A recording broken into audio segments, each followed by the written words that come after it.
Well, hello everybody. I'm really happy and honored that today I can talk to Charles Eisenstein. Charles, thanks very much for taking the time.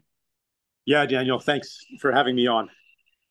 Let me briefly introduce you to my audience. You were born in 1967. You graduated from Yale University with a degree in mathematics and philosophy. Then you went to Taiwan. You learned Chinese and you worked as a translator. You taught at Penn State University. You are a father of four sons. Congratulations on that. And you are a campaign advisor to Robert Kennedy Jr. The US elections are coming up this year on November 5, 2024.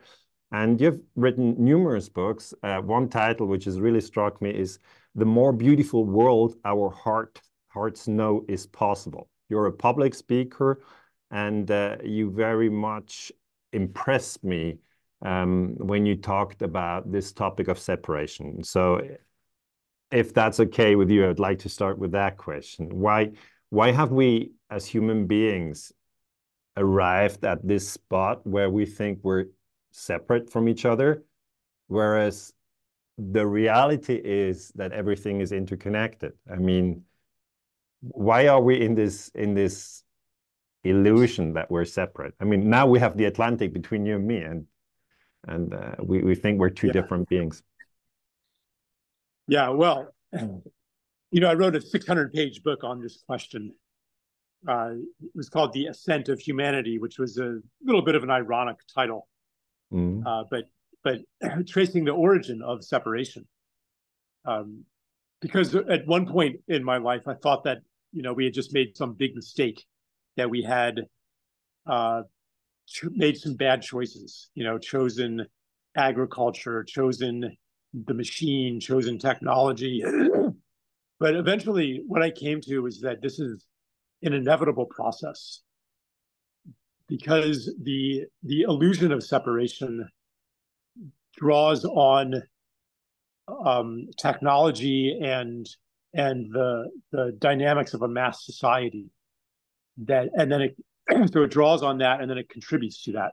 So, for example, when you begin practicing agriculture, you have larger concentrations of population, and you have a new phenomenon called the stranger. You don't know everybody intimately anymore. You Mm. begin to have social classes. And when you have social classes and not everybody is having their hands in the soil, then there begins to be a distancing from what we call nature. There's more of an imposition of human will upon nature. There's the concepts of good and evil that only arise in agricultural societies, as far as I know, because and the more that agriculture gets technological, the more there is a separation between the human and nature. So the wolf becomes evil, whereas the sheep is good, or the weeds Mm. become bad and the corn becomes good. We no Mm. longer understand necessarily that every being in nature has its proper role, and that each depends on the others. Some become pests. And this happens with the advent of mass civilization. So it's a very long thread that I don't want to spend all of our time on. But it's not just like that we became deluded and had a bad idea. It's that Yeah. the facts of our lives contribute to the perception of separation. For example, one of the key ideas of separation is that more for you is less for me, because we're separate. So if you have the money, then I don't. If you have a big house, then I don't have a big house. And that is actually true in the type of money system that we have today, which has scarcity built into it. Mm. So we cannot be criticized for thinking that we are separate and in competition with all other beings when we are immersed in our economic system and in our society and in technology and in the totality of what it is to be modern. But would you say that the story of separation, it has evolved, as you now explained, over many years and maybe in a necessary way, but that it is coming to an end and that we move into a new story? I've obviously read texts from you and saw interviews of you where you say, that we are evolving to a next level. You also say, it can take a few hundred or even thousands of years, but you say this story of separation will at one point be looked at as, okay, yeah, we believe that once, now we know that's not true. We're all interconnected. Yeah. Everything is interconnected with everything. Do you think the story of separation is coming at some point to an end, but we don't know what date that will be? Well, okay. Yes and no. I can say that when we human beings are living in a story of separation, we create all kinds of crises. We create all kinds of tragedy. We create all kinds of misery for ourselves. Mm-hmm. And that state of separation becomes less and less tolerable. And the crises that it generates can be an initiation into a new story. They can make us let go and say, enough, I can't do this anymore, and I'm going to choose a new way. And we have been faced with that choice again and again and again, and so far have not chosen to walk the road of reunion. And I believe that we are once again facing that moment where we have a choice. And we will either even take another step more deeply into separation, or we will begin the return journey.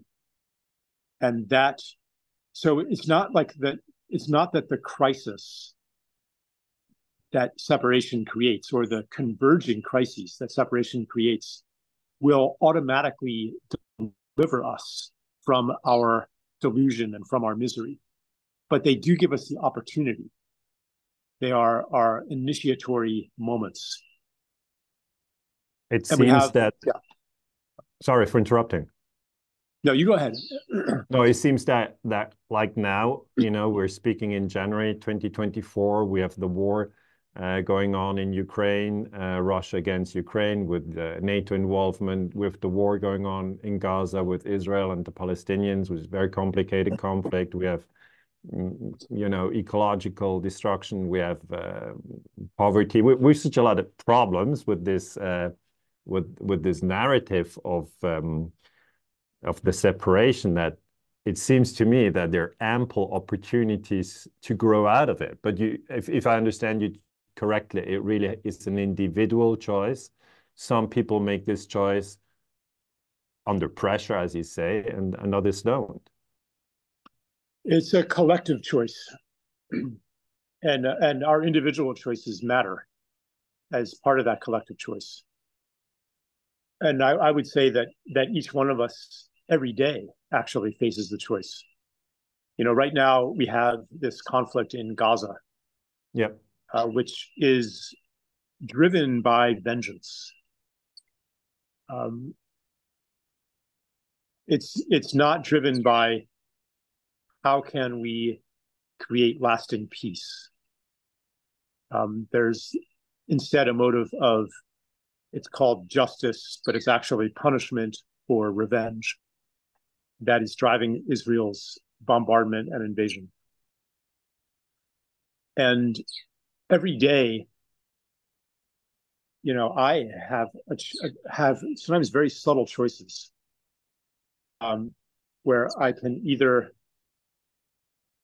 prove something to somebody, or I can demonstrate that I'm right about something, or I can gain an advantage over somebody, or I can pursue a grudge that I have against somebody. And it could be something very subtle, something like some dismissive remark, or some choice to maybe pull back and make somebody feel bad because of my silent treatment of them. There's very subtle ways that I can choose to fight, not because, there's a valid time to fight, But there are times when I choose to fight, not because I need to enforce a boundary, not because I need to protect myself or another person, but simply because I want somebody else to hurt. Because I have pain in myself. I've suffered. I've experienced trauma, and now I want somebody else to hurt too. And that makes me feel better. That's a choice that, in very subtle ways, appears in our lives all the time. And every time that we choose that, we strengthen, excuse me, we strengthen the field of conflict, and we feed a world in which Gaza and Ukraine and all kinds of other conflicts are happening. Because if I don't choose peace, if I don't choose love, if I don't choose healing in my situation, how can I reasonably expect that anybody else will do it when the pressure's on? You know, when your loved ones have been killed in a terrorist attack, when there's every reason, when your mind is given every reason why you should pursue vengeance, how can I expect those people to choose restraint or forgiveness or surrender to peace if I don't do it myself? So it is both an individual choice and a collective choice. I've been very impressed by, continuing on that topic of the Gaza conflict, I've been very impressed by a woman that you talked to. I think her name was Michal, if I pronounce it correctly. And I mean, I sort of see you as a leader in the US peace movement, and I'm engaged in the peace movement here in Switzerland. Obviously, Switzerland is much smaller, but then I see Michal as a very strong woman in the peace movement in Israel. And I think if we sort of talk to each other, you know, I'm here, you're there, she's there, we can use YouTube. And I visualize it like, you know, like these are like golden strings across the world. Where we communicate to each other and where we say, no, we don't think that more violence will solve any problems in the 21st century. No, we don't think that an increase in military spending will solve any problems. And just to bring in my audience on that interview, which I think was really excellent, is that she is the mother of a son who was killed on October 7 last year in the terrorist attack of Hamas on Israel, now 3 months ago. And then she saw that some people said, okay, we're going to take revenge for your son. So, you know, they painted on a missile the name of her son. And she said, no, I don't want revenge, because yes, I feel the pain, and it's probably the biggest pain that we can have as a human being, to lose a child. But I don't want a Palestinian mother to feel the same pain. And I was really profoundly struck by the conversation you had with Michal, and you know, just my respects to the woman. I mean, because if you switch on mainstream television, you know, they take sides, they take this side or that side, and they basically say we have to destroy the enemy, whoever it is, and then we'll have peace. And we know that this narrative is wrong. Yeah. What feedback? And it's hard to argue against it, though. You know, like I am in conversations with various, shall we say, various influential people. You know, and they say, well, what would you do if, you know, about Hitler? Would you not fight Hitler? So there is, you know, there is like that gut level response of, no, I don't want to kill any child. But, you know, then people will respond with all kinds of ethical scenarios. You know, what if the child is, you know, being used as a shield for terrorists who will kill many more children? You know, like maybe you have to sacrifice that child, and so on and so forth. Like all these complicated moral arguments. And that's why it always has to come down to a inner investigation. It's honesty with yourself. What am I really serving here? Am I actually genuinely motivated by protecting not just whatever, Jewish children, or not just Israeli children, or not just Arab children, or not just Muslim children, but am I motivated by protecting all children? Am I really motivated by, I want this to never happen again? And what will I be willing to sacrifice in order that this never happens again? If suppose, like I'll even say, suppose that an angel comes down to you. Suppose God comes and says, I will grant your wish for peace, but the price that you must pay is that everybody that you hate, everybody who you condemn as evil and the enemy, will get off scot-free. No punishment for them. In fact, they will go to their graves feeling that they have won. You will never get the satisfaction of punishment. You will never get the satisfaction of being vindicated. In fact, everybody will think that you're wrong. You'll have to sacrifice looking good. You'll have to sacrifice being a hero. Are you willing to make that sacrifice? God says. And if you are, then I will bring peace. And then no other child will ever have to, no other parent will ever have to go through this again. Do you agree? That is the question. To answer that question honestly, you have to look into your genuine motives. And then collectively, we have to look at the motives and agendas that infuse our foreign policy. I've written a book about US foreign policy. It's called Ruthless Empire. And I, wrote down that US population obviously is divided. There's 330 million people, and some are in the peace movement like you are, and others are, in the military industrial complex in various functions. And then I sort of go through the countries which the US has bombed, like Cambodia, like Libya, like Serbia, like Vietnam, like Iraq, etc. A long, long, long list. And now you are the campaign advisor, or one of the campaign advisors of Robert Kennedy. And please forgive me, I have to ask you this question. Is it possible, do you see that the field is ready, if I may phrase it like that a president could come to power in this year, 2024, who stops these forever wars? I mean, it seems like a far-fetched thought, because here in Europe, people go like, oh, it's going to be either Biden or Trump. I mean, that's the two names that always circulate here in the media. And Robert Kennedy is not mentioned very often, but I want to use my YouTube channel to give him some space, and to give you some space to talk about him. Yeah. He made a peace speech a few months ago that was very powerful. And it shows that he has within him an understanding or a resonance with a fundamental change in US foreign policy. Because it is the US that is holding the story of good guys versus bad guys in the world.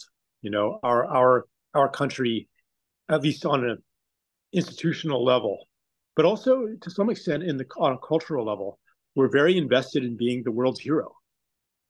Which goes back all the way to World War II, when at least it was arguable that we were the world's hero. Now, I know that even that mythology is problematic. That we were an imperial power already. We let Russia do most of the work defeating the Germans. We delayed D-Day in order to. I mean, there's all kinds of problems with that narrative too. But at least in some ways we had behaved heroically in World War II. And you can at least, credibly maintain that story. And then we defined ourselves in terms of fighting communism throughout the Cold War, where again, it was you could maintain without too much effort at self-delusion that we were the good guys and the Soviet bloc was the bad guys. I mean, they were scary. The Iron Curtain, the Gulag Archipelago, the tanks going into Hungary and Czechoslovakia, the imprisonment of dissidents. I mean, it was the grim bureaucrats of the Soviet era Like it was a credible evil empire. And when communism fell, we were still wedded to our identity as the hero. So what we did is we invented a succession of new villains to maintain that mythology, from Colombian drug lords to global terror to Vladimir Putin. We had to have a bad guy. And today, it's if you look at the foreign policy discourse among politicians, and pundits and think tanks, it is all about America's adversaries and countering China and, oh no, China and Iran and Russia are coming into an alliance. That's their side. This is our side. We have to promote our interests. Like all of that thinking is us versus them thinking, and the United States holds that. So to make my point here, if we had a president who is willing to let go of that identity of our country, and many people in our nation are also ready to let go of it, then to answer your question, yes, we could actually have a peace president, and that would have a profound impact in the world, because then there would be no one any longer holding this unipolar or bipolar hero story, and we could actually step into the age of a global community of many poles of power and influence, that has been intuited as possible ever since the League of Nations that was founded in 1918. That is the animating spirit of the United Nations as well, despite all of its dysfunction and distortion. There's also a beautiful ideal that animates it. And despite its totalitarian possibilities, okay, there's something beautiful there too that we have to recognize. So yeah, to answer your question, I do think that we are at one of these initiatory moments where a new choice is possible. And that's why I have been trying to help Robert F. Kennedy Jr. get elected, because for all his, honestly, I think that when it comes to Israel and Palestine and Gaza, he has been inconsistent with what he said in the peace speech. Unconditional U.S. support for Israel, no matter what it does, using it as our unsinkable aircraft carrier in the Middle East, this ally, et cetera, et cetera. This is part of the whole global chessboard thinking of us versus them. So I think that there is an inconsistency there. That's my opinion. But I still also believe that he would hold the position of peace more strongly than any other candidate in the last 10 or 20 years. Yes, I've also seen, that here in Europe, people look up to him in networks that I know, and they say, oh, that be, maybe a new force, maybe a force for peace if Kennedy could come. And then I find it very interesting that you said in one of the interviews, you said Kennedy is more a representation of the field. I mean, if the field is not ready, he cannot win. And if the field is not, asking for an end of these eternal wars, then he cannot stop them. So he's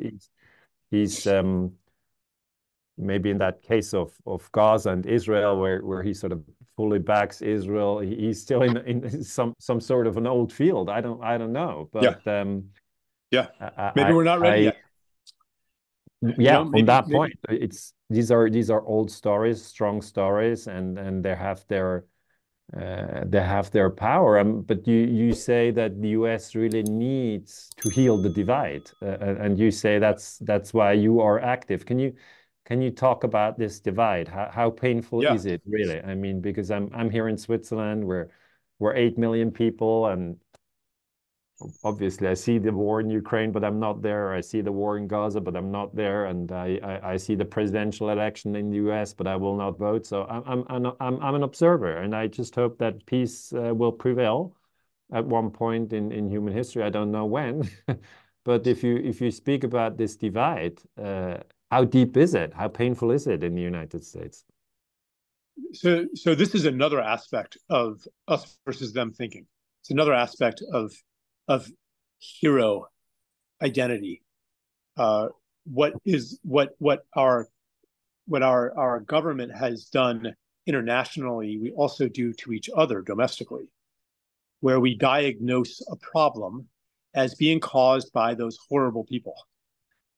There are some bad people out there who have dumb ideas and low moral standards, and they're deluded, and they're bigots, they're racists, they're this, that, or the other thing. They're libtards, both sides have their version of why the other people are so horrible. And therefore they have a formula for improving the world, which is the utter humiliation and defeat of those horrible people. And so you see this in the tone of comments on social media. You see it in this obsession with condemning and distancing yourself from the people that you see as bad. I mean, I get this, as working in the campaign, like how could you associate yourself with somebody who's supporting the genocide in Gaza? Like, I mean, my father, my sister, they have opinions that I profoundly disagree with. How could I associate with them? I mean, are we supposed to only associate with people who agree with us on everything? Can we? Oh, it's impossible, right? Yeah, and can we have a nation that conditions respect for others on agreement on these issues? And that doesn't mean that the disagreements are unimportant, and that should just be ignored. No, but the divide is along these lines, that you find some issue that identifies you as one of the good people. You're in the in group, and that defines other people as not good people, as deplorable, despicable people. And more issues are getting politicized in this way. And so when a new issue comes up, people are like, oh, what am I supposed to think here? What do I say in order to be acceptable, in order not to be cast out of polite society? And in order to heal the divide, you have to look for the moral agreements that underlie that people share in common, actually, that express themselves as differences of opinion, but that are really coming from the same basic humanity. You have to be able to see other people as rational, intelligent, worthy human beings with the same basic needs as any other human being. You have to see them, I would even go so far as to say, as spiritual beings, as sacred beings, as children of God, as a beautiful soul made flesh, who was once the cutest baby in the world. Like, anytime you condemn somebody as if they just did a bad thing, and I wouldn't have done that if I were them. Anytime you condemn them, go back and look at their baby picture. Were they bad then? No. No worse than you were. Well, what happened? What happened to that baby? Was there a magical age where all of a sudden evil possessed them? Where their evil nature came out? Or did something happen to them? And when we broaden that question and we ask, okay, the Hamas terrorists, are they just evil? Are they just made of worse stuff, and the only solution is to purge them from this earth? Or is there a set of circumstances that created Hamas? And does that set of circumstances include ourselves? Then the question gets personal. And when you look into the history, it's clear that the circumstances did include ourselves as a nation, as Americans. And then you don't know what to do anymore. As long as you're organizing the world into two categories of good and evil, you always know what to do. You fight evil. But when you recognize that there is that what you judge as evil exists in yourself too, and that you're part of its creation, then you can't go to war anymore. And you need to look for other kinds of solutions. I think it's a very important and profound analysis that you share with us. Thanks so much, because I don't only see it in the US. You know, they say we have to go and fight evil in Afghanistan because they're terrorists, or we have to fight Noriega in Panama because he's a drug dealer, or we have to fight Saddam Hussein because he has weapons of mass destruction. It's then turn out not to be there. But it's always this, let's fight evil. And, you know, once we've killed that guy, Gaddafi or Bin Laden or Milosevic or Noriega, the world's going to be a better place. And just on the historical evidence, we see that it's not true. And so this idea of we extinguish evil with military power, and then we'll be on the safe side, we'll have peace. This is something that doesn't work, obviously. Right. And I see it. You then say, you know, look at a Hamas terrorist or a Hamas fighter. Always careful how to phrase that. When he was a child, or look at an IDF soldier when he was a child. I think this picture very strong. Imagine how we all looked, how you looked, how I looked when we were just 1 year old and had this maybe certain innocence. And then I look at Ukraine, and I look at Russia, and I see Russians speaking of Ukrainians as Nazis, and Ukrainians speaking of Russians as orcs, you know, the orcs from the Lord of the Rings.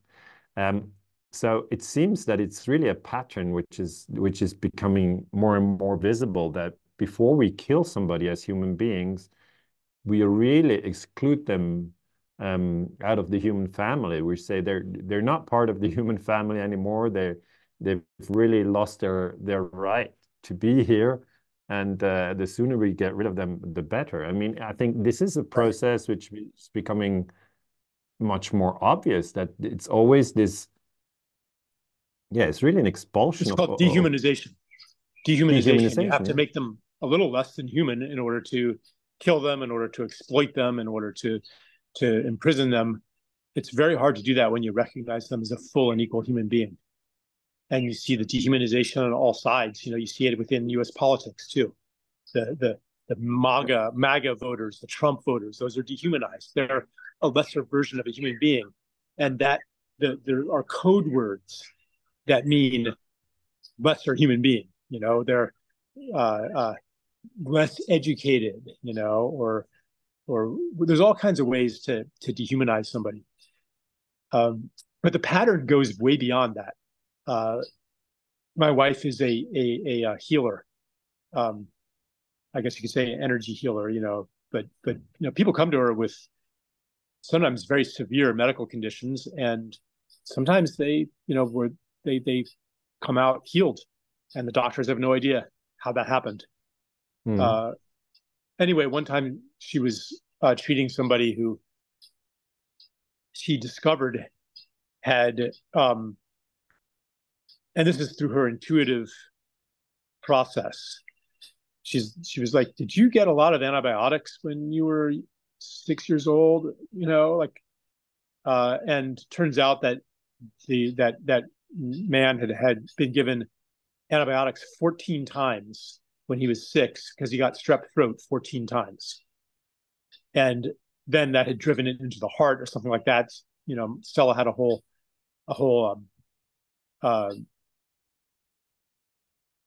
understanding of you know how that had contributed to his illness many decades later. But the point here is that he had strep throat 14 times, and every single time was given antibiotics. And guess what? It worked. Every single time the antibiotics worked. The strep throat went away. But nobody asked the deeper question of why are you getting strep throat again and again and again? Yeah. Because they were locked in the paradigm of where's the bad guy? What's the pathogen? What do we kill? What do we exclude? What do we insulate ourselves from? What do we banish? What do we control in order to make the world good again? And so this in medicine, it was a very clear case of this. What do we kill? Who's the enemy? And so heroic medicine comes in with its weapon, the antibiotics, never asking what are the conditions that are allowing strep throat to flourish? And might we even be contributing to those conditions by killing it every time? Because actually, the antibiotics also kill the microflora, including the bacteria that coat, all of the respiratory passages that coat the inside the nose, the throat. Those are full of bacteria that actually can protect you from pathogens. But no one thought about that. Just as no one in Israel, or I'm probably exaggerating, not no one, but most people are not saying, gosh, why are there these constant eruptions of violence, coming from Gaza, rockets and so forth? Could it be that our response is actually creating the conditions for that to happen again? Just like the response to strep throat, find something to kill, is going to make it happen again. And this was a point I made in one of my essays about this. Even if Israel was able to kill or imprison every single official Hamas soldier, 30,000, they say. even if they did that, they would be creating a new Hamas, maybe right, even more violent and more radical, because every person that you kill, they have, a brother, a son, a relative, somebody who is devastated and radicalized and wants revenge. You create a new Hamas, and therefore the best you can do is a very fragile kind of peace, which is constant vigilance, constant low-level conflict, where you never feel safe in the world. You never feel at home in the world. And I was can't remember where I was. It was either watching a video or talking to somebody from Israel and Palestine, who was like, in the 1980s, I could just walk in anywhere in Jerusalem and I would feel safe. That is security. Security is that you feel safe. Security is not that you have to maintain walls with guns and constantly suppress the enemy. Health is not that you feed yourself antibiotics every couple of weeks when you get sick. Health is that you don't get sick very much.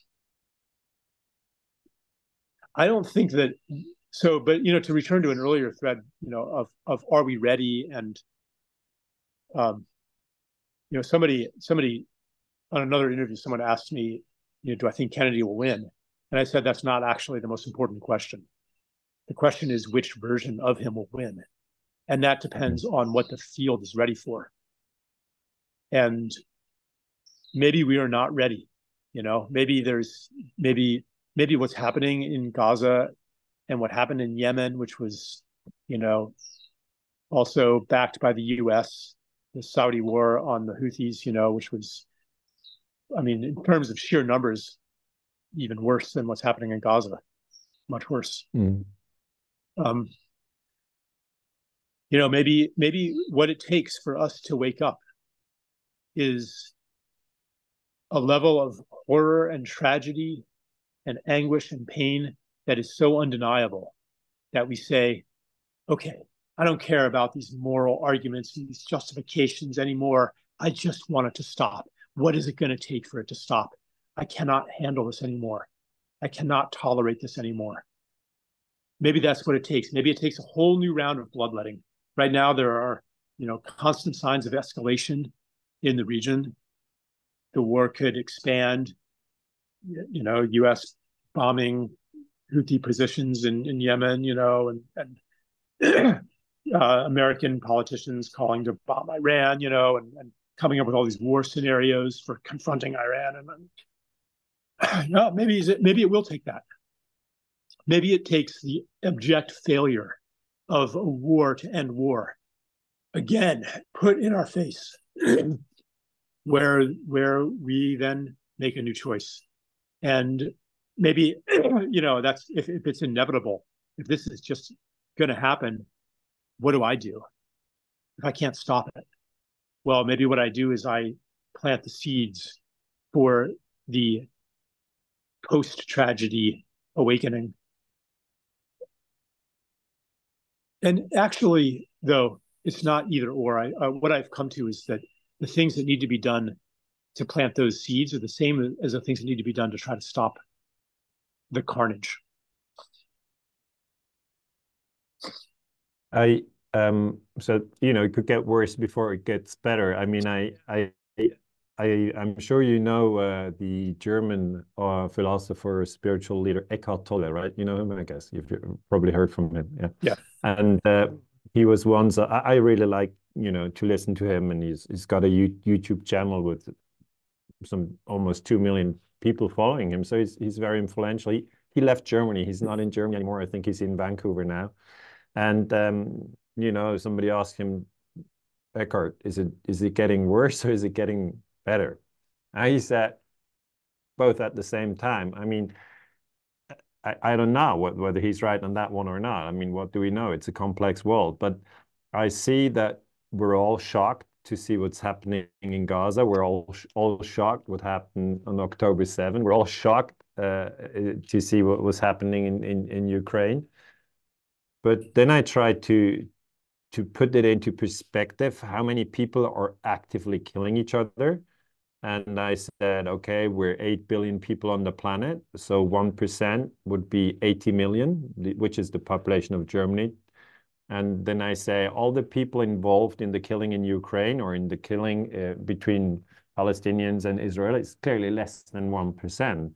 So even if we just take these two conflicts, then I see a world where 99% are not actively involved in the killing, but 1% or less than 1% is, and the other 99% look at it and they're like, this is crazy. What are we doing? Why don't we stop it? Yes. And who's making money from this? And why can't you just stop? And I think, given the numbers, we as the peace movement, I mean,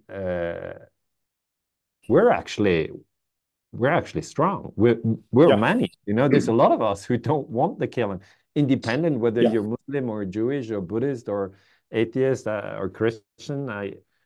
I have this feeling that we underestimate our numbers. Yeah, and you're right. In a certain sense, things are actually a lot better. Even in Gaza, at least the IDF is using the language of avoiding civilian casualties. At least they feel like they have to justify themselves. At least, in World War II, you did not have to really justify yourself to completely level an entire city. We atomic bombed Nagasaki and Hiroshima. There was no military reason to do that. No, and there was not an outpouring of horror around the world when we firebombed Tokyo and Dresden and Hamburg, and all these other cities. The consciousness has evolved. In the mindset of 100 years ago, 80 years ago, maybe Israel would have just flattened Gaza. Who cares about the civilian casualties? And yeah, like they are killing an awful lot of civilians. But they at least are pretending that they are not, or at least they're pretending that that isn't, that they're at least pretending that it's important to them to not do that. And that they're pretending to the world, but pretending to themselves too. And maybe there are some exceptions, people who are just bloodthirsty, you know. I mean, there was that Israeli member of parliament who, you know, advocated nuking Gaza. I mean, there are, you know, certainly exceptions to that, but overall, it is no longer publicly acceptable to destroy entire populations. And it was in ancient times, you know, the Romans sometimes they would defeat a city that was resisting them, and they would put the entire population to the sword. Yep. Ancient Greeks would do that too. I mean, this was common practice. And something has changed that I believe was initiated by the atomic bombs.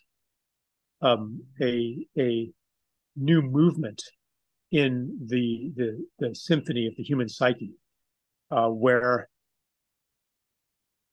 total war was no longer an option. Partly because of nuclear blowback and mutually assured destruction. But that age-old formula of just eradicate evil could no longer work. The Soviet Union was not defeated from the outside. We didn't invade. We didn't conquer it with weapons. It collapsed from within. So I think that you know, as bad as it is, Eckhart Tolle is right that it is also getting better and better. The final solution is no longer acceptable. I mean, there are certain corners of society that still want the final solution. The, you know, the expulsion of all the Gazans, you know, the cleansing of Israel of all the, you know, so that it's for the Jews alone as promised by God and all that kind of stuff. But overall, in the field of human consciousness on Earth, that is not acceptable. And I find it very interesting when we talk about Gaza and, you know, how, you know, critical the world is now, whereas 100 years ago, nobody would have noticed or would have been less noticed. The rollout of smartphones. I mean, everything is being filmed, and part of the video footage is then used in the International Court of Justice to actually talk about the case. So I think this is a complete change to Dresden. I mean, there were obviously no smartphones during Second World War. I think the first iPhone was 2007, so still a rather recent phenomenon. But now everybody's is filming everything and putting everything online, and also we can, you know, communicate with almost no marginal costs through this interconnectedness, which is there. So I know with all these disadvantages that there are, given the media and everybody sort of isolated in front of his iPhone or cell phone or whatever phone he uses, there's also the other side that the peace movement can actually use this technology to connect across the world like we do, and to document actually cases of violence. And it just gives me hope. You know, I'm not sure whether it's empirically true, but I just see elements of it. And I go like, okay, people, you know, broadcast their own perspective. It's not that we have to wait for CNN or Fox News or BBC. In fact, they're losing a lot of viewers every day, basically. And people go and say, oh, listen to Charles Eisenstein. He's much more interesting than BBC. Or listen to Eckhart Tolle and shut off Fox News. You don't have to listen to Fox News. Or when somebody says, oh, I've never heard anything about Robert Kennedy. You know, you just have the first name and then the family name, and you put it into your device, and you can listen to him for like 2 or 3 hours or 5 hours and buy a book, and, you know, go for 20 hours if you want. So I think this is almost like a new system that we search our information with the name of a person that we trust, and then listen to them, what they have to say. I think it's a very good way to strengthen the peace. What do you think? And which is why it's so important to maintain freedom of speech on the internet. You know, because during COVID, a lot of dissidents were getting deplatformed. Yeah, I know. And so all these technologies that can connect us and can open up the gateway of empathy to those who are suffering also can be used to herd us into these information cul-de-sacs where you can't, where all of that stuff is invisible. Most most Israelis have very little idea actually of what's happening in Gaza. Gideon Levy says this. He says in Israeli media and broadcasts, you see nothing of what's actually happening in Gaza. But don't and they? The same is on social media. They're not going to, and I see, like, I go into Twitter threads sometimes, where someone from Gaza is posting about something horrible, showing a photograph of a destroyed building, and there's a child stuffed animal like in the wreckage, and the comments are like, "Oh, you must have placed that stuffed animal there.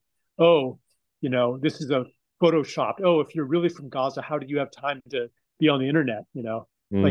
Like, or just like a comment will be like fake lies,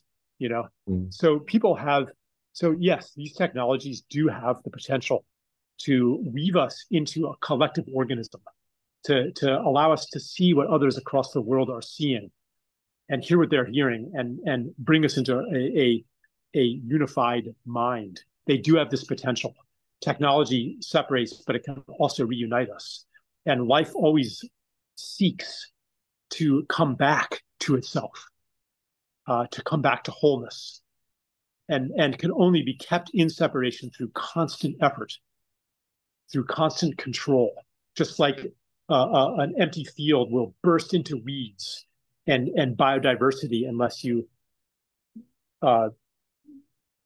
spray Roundup on it again and again and again and again. It always wants to come back to life. And the same thing is true with the human collective. We want to come back together again. So yeah, these technologies can do that. But people were saying similar things at the turn of the 20th century. In 1900, they were like, well, the kind of wars because that was after that was at there hadn't been major wars since the Napoleonic Wars, and people were like, this is a permanent era of peace. And the reason is because we are so connected now. You can take a train from Berlin to Paris, in just a few hours. We're no longer strangers to each other. We're not going to ever go to war again. And that was, and then came World War One, right before World War One, which was slaughter on an unimaginable scale because of the technologies that were being credited with bringing all humanity together again. And so, again, like, technology is not going to save us, but it is, and we have to use it to come together again, to reunify, to reverse the story of separation and walk a new story of reunion. Let's end on that beautiful note. I mean, I just want to thank you for your time that you took to talk to me. And I think this story of reunion is really the one that we must talk about again and again and again and again, because the story of separation, we've done it, seen it, done it, got the T-shirt. We suffered a lot, right, with this whole separation. And I hope that, we will be able to talk about the reunion. I mean, just one picture that really sticks in my head from this interview is when you said, yeah, picture us when we were babies. Take a picture of us and we were all 1 year old, and how the souls are actually all interconnected. And there is no such thing as an isolated human being. There's no such thing as an isolated plant, an isolated tree, an isolated animal. Everything is always and will always be interconnected. So thank you very, very much, Charles, for taking the time to talk to me. We've never met before. It was good to meet, even if we only had an hour, but I really appreciate it. Thanks a lot. Yeah, thank you, Daniel. Really appreciate it as well. Thanks a lot. Yeah. Okay.